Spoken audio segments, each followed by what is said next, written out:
My name is Holly Sinclair, and I'm 34 years old. 18 months ago, my father slid a piece of paper across the table and said, "Sign this. Sell the house to Madison for $250,000, or from today, you are no longer part of this family. $250,000 for a house worth $750,000. The house my grandmother left me, her only grandchild who stayed by her side for the last 5 years of her life. They thought I would cry. They thought I would crumble. What they didn't know was that before that family meeting even took place, I had already made a phone call to the CEO of the company where my sister works. Before I continue, if you find this story worth watching, please take a moment to like and subscribe, but only if you genuinely enjoy it. And if you'd like, drop a comment telling me where you're watching from and what time it is there.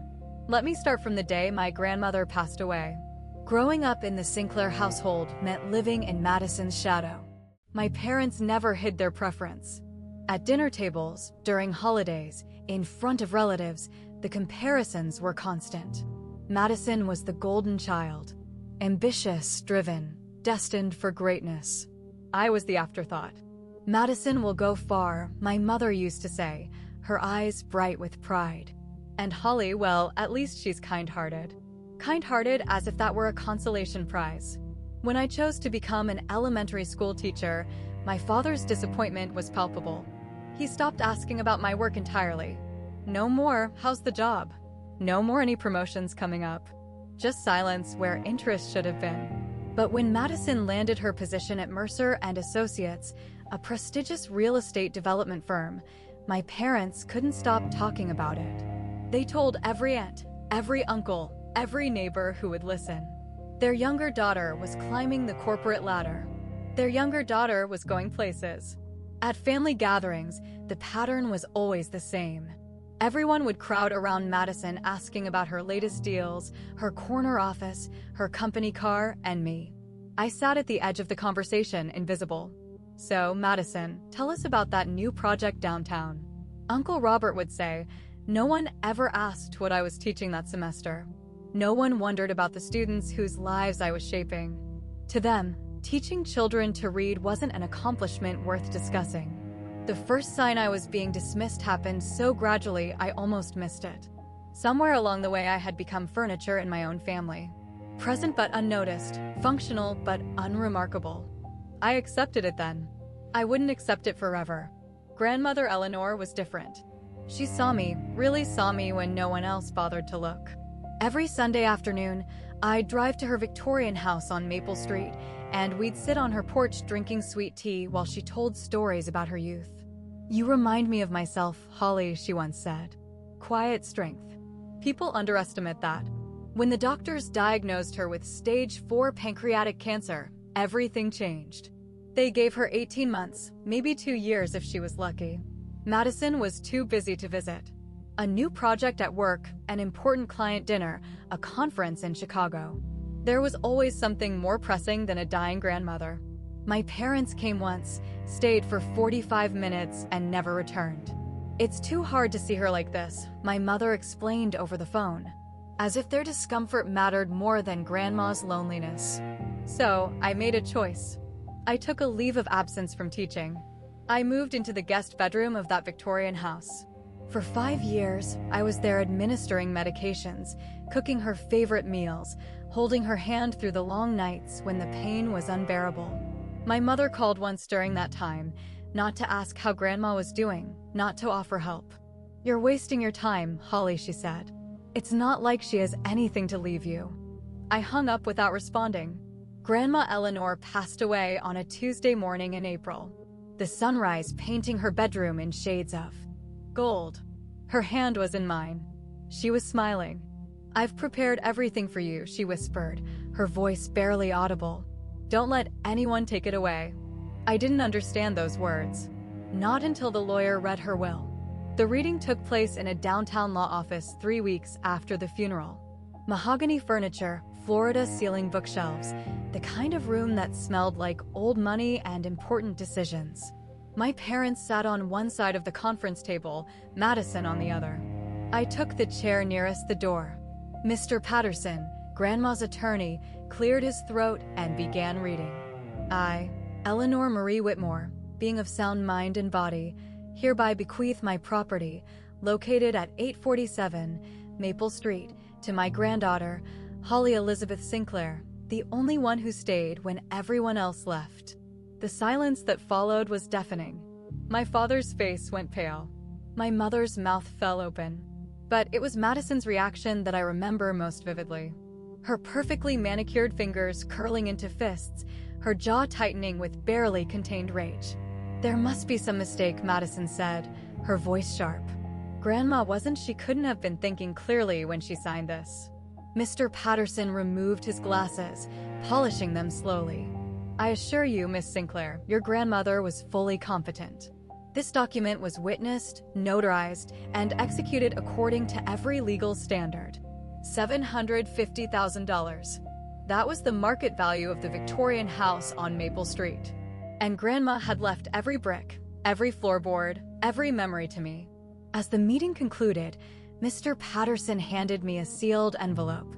"Your grandmother asked me to give you this," he said quietly. "She said, you should only open it when necessary." I tucked it into my purse without looking at it. Walking out of that office, I felt Madison's eyes boring into my back. When I turned to face her, I saw something I'd never seen before. She was looking at me like I was the enemy. The pressure started 3 days after the funeral. My parents showed up at the house, my house now, without calling first. They sat in Grandma's living room like they owned the place. Their expressions a carefully rehearsed mixture of concern and disappointment. "We need to talk about the house," my father began. "What about it?" "It's not right, Holly. One person keeping all of this." He gestured at the high ceilings, the original hardwood floors, the antique furniture Grandma had collected over decades. "Family should share," my mother nodded vigorously. "Madison needs a place. She's thinking about her future, marriage, children. This house would be perfect for her." "And what about my future?" I asked. They exchanged a glance. The kind of look parents share when a child says something naive. "Sweetheart," my mother said, "you're a teacher. You don't need a house like this. Madison is building something. She has ambitions." There it was. The same message I'd heard my entire life, dressed up in new clothes. Every day for the next 2 weeks, they returned. Sometimes together, sometimes separately. My father threatened. My mother cried. They took turns playing good cop and bad cop. Their scripts so predictable I could have written them myself. "If you don't share this with your sister," my father finally said, "you won't have a family anymore." I lay awake that night doing the math. If I sold to Madison at the price they were demanding, I'd lose $500,000. I'd lose my home. I'd lose the last piece of Grandma Eleanor I had left. But if I refused, I'd lose my family. The choice seemed impossible. Until I realized something important. I could lose my family, but I couldn't lose myself. They called it a family meeting. It felt more like an ambush. My parents arrived at 7 sharp, settling into the living room chairs like judges taking their seats. Madison showed up 20 minutes late, breezing through the front door in a designer blazer that probably cost more than my monthly salary. She didn't apologize for her tardiness. People like Madison never do. "Let's get this over with," she said, not bothering to sit. "I have a dinner at 9. My father pulled out a document, a sales agreement already drafted. "Here's what's going to happen, Holly. You sign this. You sell the house to Madison for $250,000. We put this whole mess behind us." I looked at the number. Then I looked at my father. "The market value is $750,000. Madison laughed. It wasn't a pleasant sound. "Market value, Holly. Do you even know what that means?" She crossed her arms. "Have you ever sold a house? Have you ever negotiated a real estate deal? I work in this industry. Trust me, 250 is generous. It's 1/3 of what the house is worth." "It's family price," my mother interjected. "That's how families work." The conversation circled like a predator around wounded prey. Every time I raised an objection, they had a counter. Every time I stood my ground, they pushed harder. "This is a family decision," my father said finally. "But this is my house." Madison stepped closer, her heels clicking against Grandma's hardwood floors. "It was Grandma's house. You just happened to be standing in it when she died. I was there for 5 years, Madison, and I had a career to build. Some of us have real responsibilities. She mentioned something about a project that required the house. She didn't elaborate. I didn't ask. After Madison and my father left, my mother stayed behind. She waited until their cars pulled away, then turned to me with tears already forming in her eyes. I'd seen this performance before, at school plays, at graduations, whenever she needed something from me. "Holly, baby, can we talk? Just us?" I gestured to the couch. She sat, dabbing at her eyes with a tissue she'd conveniently brought. "You're tearing this family apart," she said. "Do you understand that? Everything your father and I built, everything we sacrificed, you're throwing it all away for a building. It's not just a building, Mom. It's Grandma's home. It's my home now. It's wood and nails." Her voice cracked perfectly on cue. Family is blood. Family is forever. This house will crumble someday, but family is supposed to last. She reached for my hand. I let her take it. "Don't you remember all those nights I stayed up with you when you were sick? Don't you remember how hard we worked to give you a good life? And this is how you repay us?" The guilt rose in my chest like bile. She knew exactly which buttons to push. She'd been pushing them my whole life. "I love you, Mom. I love this family, but I can't sell something Grandma trusted me to protect." Her expression shifted. The tears dried up faster than they'd appeared. "I'm giving you 1 week, Holly," she stood, smoothing her skirt. 1 week to come to your senses. After that, don't bother calling me Mom anymore." She walked out without looking back. The front door closed with a sound like a verdict. I sat alone in Grandma's living room, surrounded by her furniture, her photographs, her memory, and I wondered if keeping this house would cost me everything else. The phone rang at midnight. I was already awake, staring at the ceiling when Madison's name lit up my screen. I considered not answering, but something told me I needed to hear what she had to say. "Did I wake you?" Her voice was different now. Cold, professional, stripped of the theatrical warmth she performed for our parents. "What do you want, Madison?" "I want you to understand something." A pause. Ice clinking in a glass. "This little standoff you're staging, it's cute, but you need to know who you're dealing with." "I know exactly who I'm dealing with. My sister," she laughed softly. "I'm not just your sister, Holly. I'm a senior project manager at one of the largest real estate firms in the state. I have connections you can't even imagine. Lawyers, contractors, city officials, people who owe me favors." "Is that a threat?" "It's information." Another pause. "You work at a public school, don't you? It would be such a shame if someone started raising questions about a certain teacher's competence. Budget cuts are brutal these days. They're always looking for excuses to let people go." My blood ran cold. "You wouldn't." "I wouldn't have to. I know people who know people. That's how the real world works, Holly. Maybe they didn't teach that in your little classroom." She hung up without saying goodbye. I sat in the darkness for a long time after that. My phone still clutched in my hand. On the nightstand, Grandma's photograph smiled at me from its silver frame. Then I did something I'd never done before. I opened my laptop and typed 3 words into the search bar. Mercer and Associates Leadership. I didn't know what I was looking for yet, but I was done being prey. I remembered Grandma's words. "Don't let anyone take it away." The sealed envelope had been sitting in my purse for weeks. That night, I finally opened it. Inside was a handwritten letter on Grandma's lavender stationery and a business card. "My dearest Holly, if you're reading this, it means someone is trying to take what I've given you. I knew this might happen. Your parents never understood the value of things that can't be bought. If you need to keep the house while still protecting yourself, call the number below." Linda Torres was my attorney for many years before Patterson. She specializes in creative real estate solutions. She'll help you find a way. Remember, keeping something doesn't always mean holding on to it with both hands. Sometimes the smartest grip is the loosest one. All my love, Grandma Eleanor, Linda Torres. The name was vaguely familiar. A friend from college, maybe. I'd lost touch with so many people over the years. I called the next morning. "Holly Sinclair." Linda's voice was warm but professional. "Eleanor told me you might reach out someday. I'm glad you did. I need help. My family is trying to force me to sell my grandmother's house for a fraction of its value.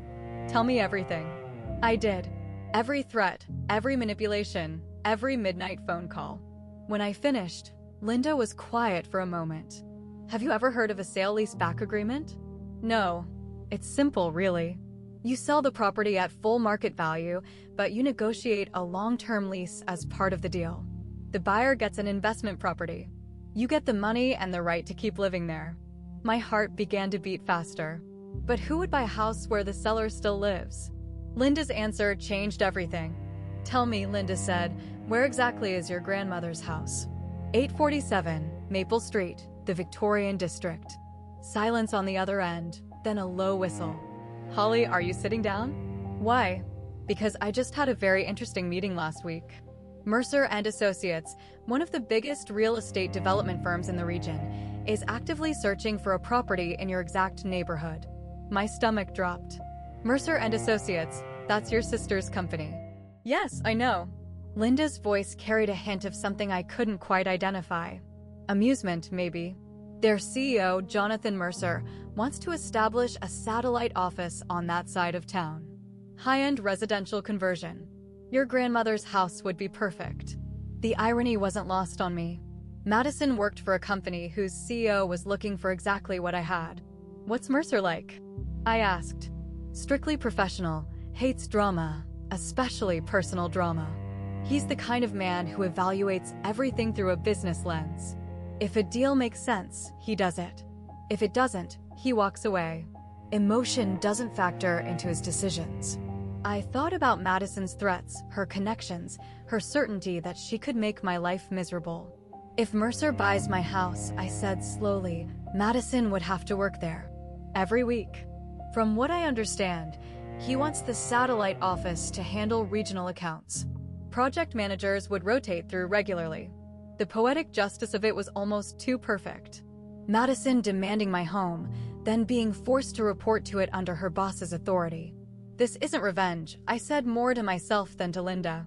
No, it isn't. It's business. I could hear her smile through the phone. And it's a damn good deal for everyone involved. Well, almost everyone set up the meeting. My parents chose the nuclear option. They called it a family dinner. But what they really wanted was an audience for my public humiliation.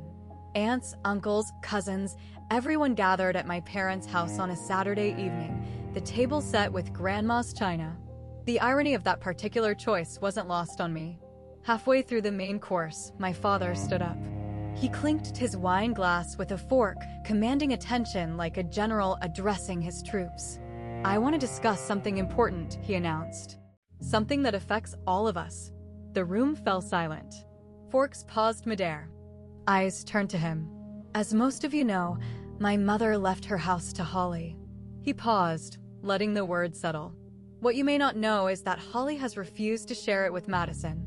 She's chosen a building over her own family. Murmurs rippled through the room. Disapproving glances landed on me like physical weights. My mother began to cry. Loud theatrical sobs that drew sympathetic looks from the relatives. She's changed since Eleanor passed. Mom wailed. I don't even recognize my own daughter anymore. Aunt Carol reached over to pat her hand. That's terrible, Patricia. Just terrible. Uncle Robert shook his head at me. Holly, you should really think about family. Madison needs that house for her future. She has plans. Plans for marriage, my mother added. Children, a life. And there it was. The implication that my life, my teaching career, my 5 years of caregiving amounted to nothing worth considering. Holly, my father said, his voice hard. Everyone in this room knows what the right thing to do is. 18 pairs of eyes stared at me, waiting for surrender.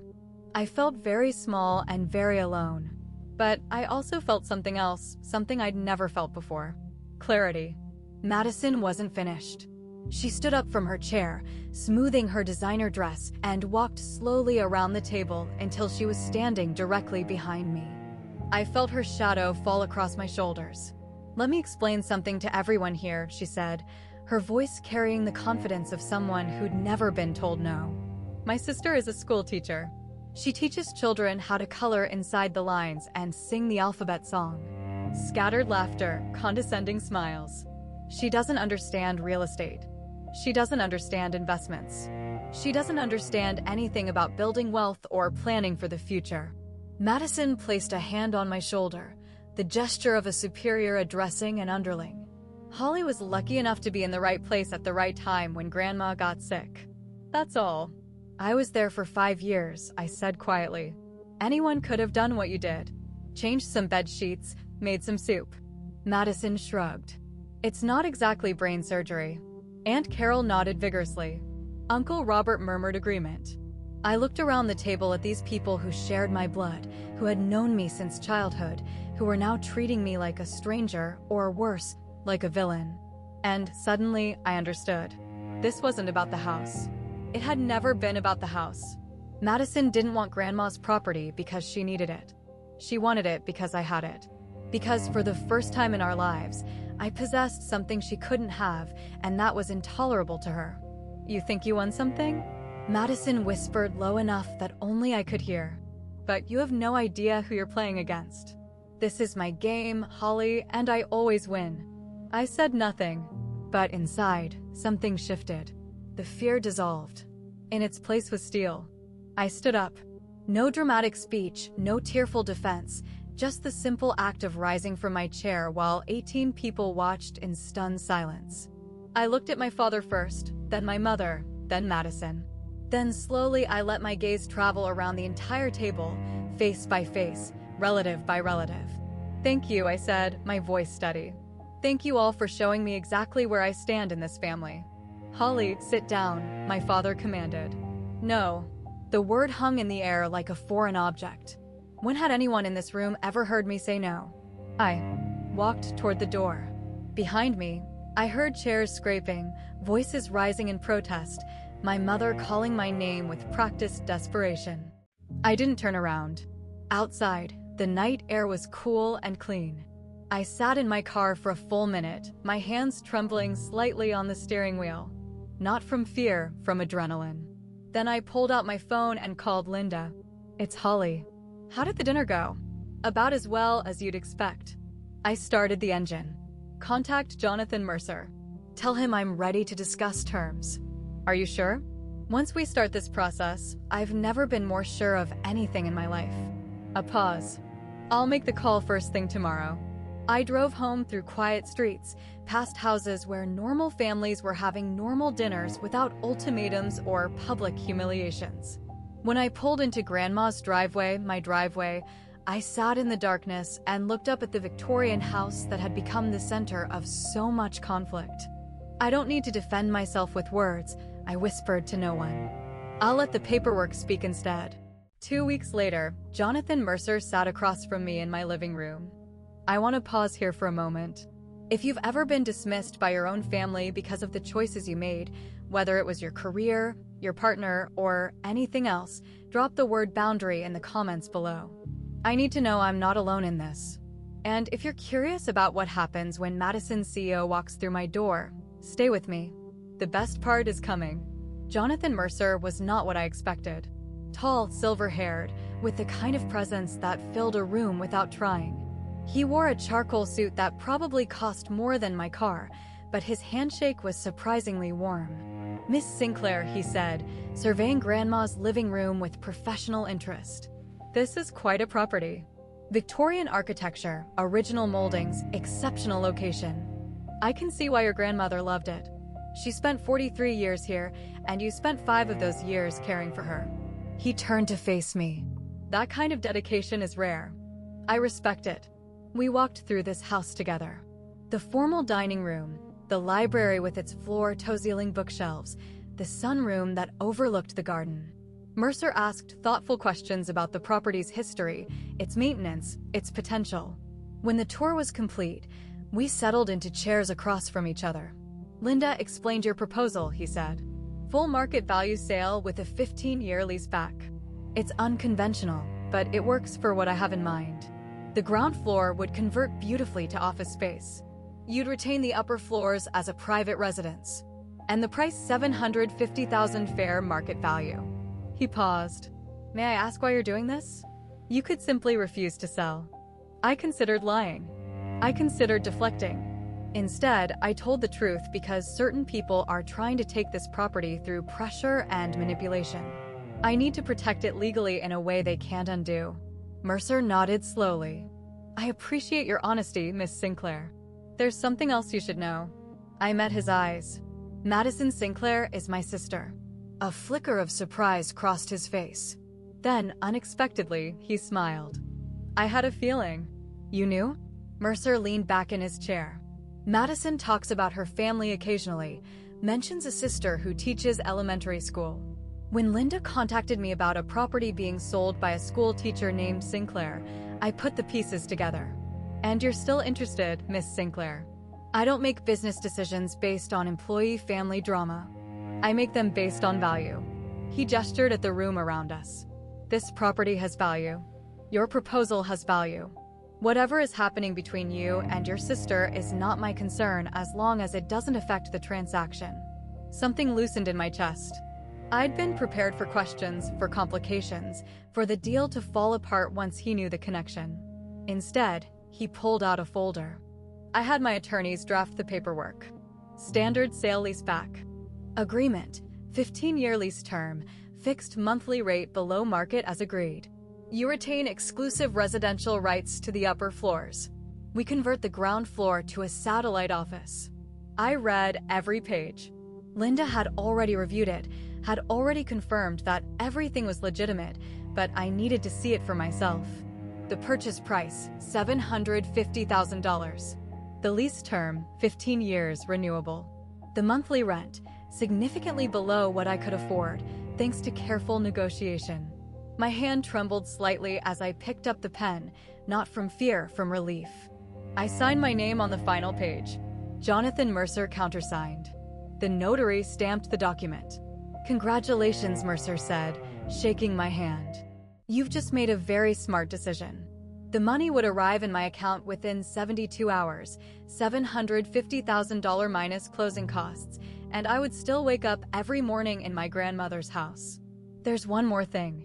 Mercer said, the satellite office opens next month. Madison will be assigned there. I smiled. The invitation arrived at Madison's desk 4 weeks later. I know this because Linda told me Mercer's assistant had confirmed the details, a company-wide event celebrating the launch of Mercer and Associates' newest satellite office. Attendance mandatory for all senior project managers. The address was 847 Maple Street, my address. On the evening of the launch, I stood at my front window and watched the catering trucks arrive. White tents bloomed in the garden. String lights wound through the ancient oak trees. Everything Grandma had built was being transformed into a corporate showcase temporarily beautifully. Cars began pulling into the circular driveway. Executives in expensive suits. Staff members clutching champagne flats. Board members admiring the architecture. And then I saw her. Madison's silver Mercedes pulled up to the curb. She stepped out, adjusting her blazer, checking her phone. She hadn't looked at the house yet, too busy texting, probably coordinating some last-minute detail. Then she looked up. I will never forget her face in that moment. The confusion first followed by disbelief followed by something close to horror. She stood frozen on the sidewalk while colleagues streamed past her, greeting each other, complimenting the venue. I opened the front door and stepped onto the porch. Our eyes met across the lawn. Hello, Madison, I called out, my voice carrying clearly through the evening air. Welcome to the new office. She didn't move, couldn't move. A young associate touched her arm. Miss Sinclair, are you all right? Madison's mouth opened, closed, opened again. She swallowed hard. This is my sister's house. Your sister? The associate looked between us, clearly confused. I thought Mr. Mercer bought this property from someone named Holly Sinclair. He did, I said, walking down the porch steps. I'm Holly, and this is still my home. The official program began at 7. Jonathan Mercer took his place at the podium that had been set up in what was once Grandma's living room. The room was packed, executives, managers, investors, board members. Madison stood near the back, her face carefully composed, her knuckles white around her champagne glass. Thank you all for joining us this evening, Mercer began. Tonight marks an important milestone for Mercer and Associates. This satellite office represents our commitment to expanding into new markets while maintaining the quality and character our clients expect. He paused, scanning the crowd. I want to particularly acknowledge the person who made this acquisition possible. He turned toward me. Ms. Holly Sinclair, who sold us this magnificent property and who will continue to reside in the upper floors as part of a long-term leaseback agreement. Applause rippled through the room. I nodded in acknowledgement, acutely aware of Madison's gaze burning into my back. Ms. Sinclair demonstrated exceptional professionalism and business acumen throughout our negotiations, Mercer continued. Her grandmother maintained this property beautifully for over 4 decades, and I'm pleased that we've structured a deal that honors that legacy while serving our company's needs. The applause grew louder. Several executives approached me afterward to shake my hand, to compliment the house, to express admiration for the creative deal structure, and, through it all, Madison stood motionless. When Mercer made his final announcement that senior project managers would rotate through this office on a weekly basis, with Madison heading the regional accounts division, I heard someone gasp. Madison's colleagues turned to look at her with new expressions, curious, knowing. "Isn't this your sister's house?" someone whispered. Madison didn't answer. She didn't need to. Everyone already knew. They arrived within the hour. Madison must have called them the moment she could escape the crowd. My parents' sedan screeched into the driveway just as the last guests were leaving, their headlights cutting through the evening darkness like accusations. My father was out of the car before the engine stopped. "What did you do?" His voice cracked with fury. "You sold the house to outsiders." "I sold the house at fair market value," I said calmly. "And I negotiated a lease that allows me to continue living here." "That's not the point." He stepped closer, his face reining. "This was supposed to stay in the family." "It was staying in the family, Dad." "With me? That's what Grandma wanted?" My mother appeared beside him, mascara already streaking down her cheeks. "How could you do this to us? How could you humiliate Madison in front of her entire company?" "I didn't humiliate anyone. I made a business decision." "Business decision?" My father laughed bitterly. "You're a school teacher. What do you know about business?" The words that might have wounded me a month ago now bounced off like rain on stone. "I know enough to get full market value for a property you wanted me to sell for 1/3 of its worth." I met his eyes steadily. "I know enough to protect what Grandma left me. And Madison, you didn't think about what this would do to her career." Madison threatened my career first. She told me she would use her connections to get me fired. I let that sink in. I simply made sure I had options. My parents exchanged a glance. Neither spoke. "I love this family," I said quietly. "But love doesn't mean letting people take what doesn't belong to them." My father opened his mouth. Then, for the first time I could remember, he closed it without speaking. Word spreads quickly in corporate environments. Within a week, everyone at Mercer and Associates knew the story. The ambitious project manager, who had tried to pressure her own sister out of an inherited home, the sister who had quietly sold the property to their mutual employer.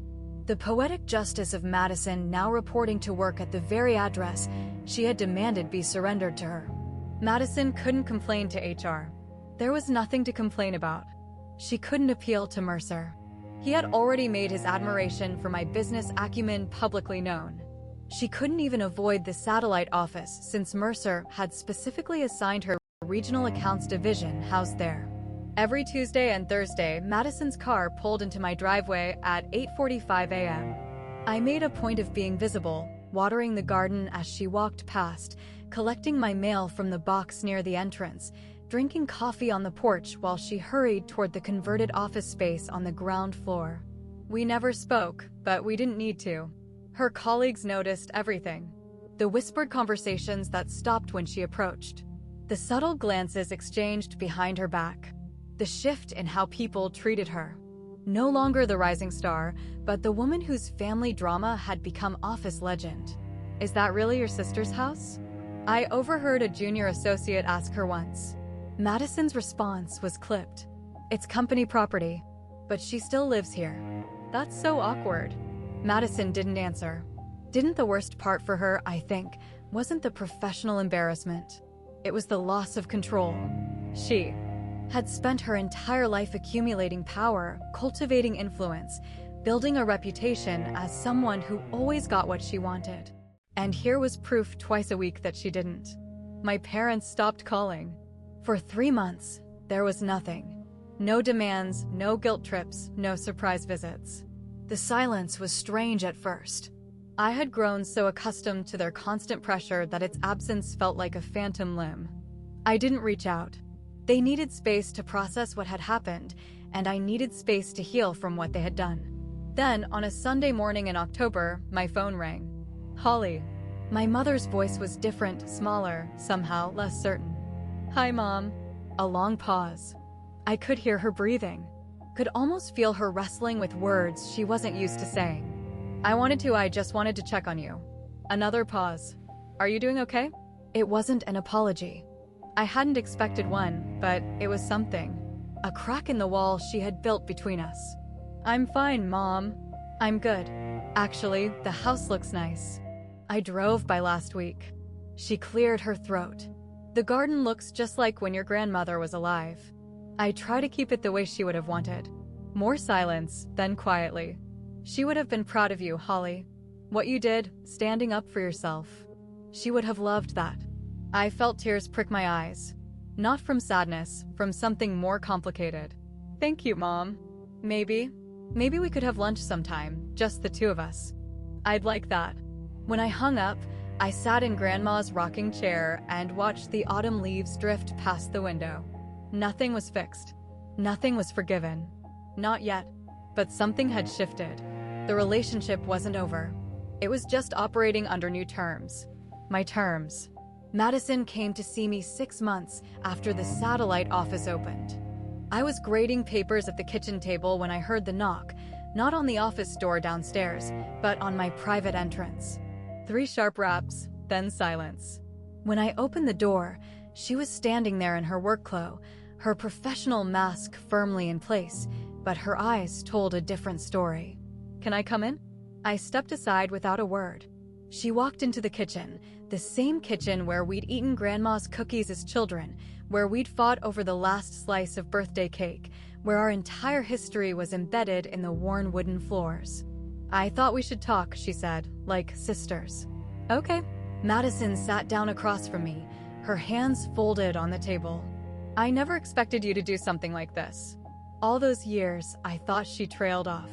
You thought I would always give in? Yes. She met my eyes. I did. Why are you here, Madison? She shifted in her chair.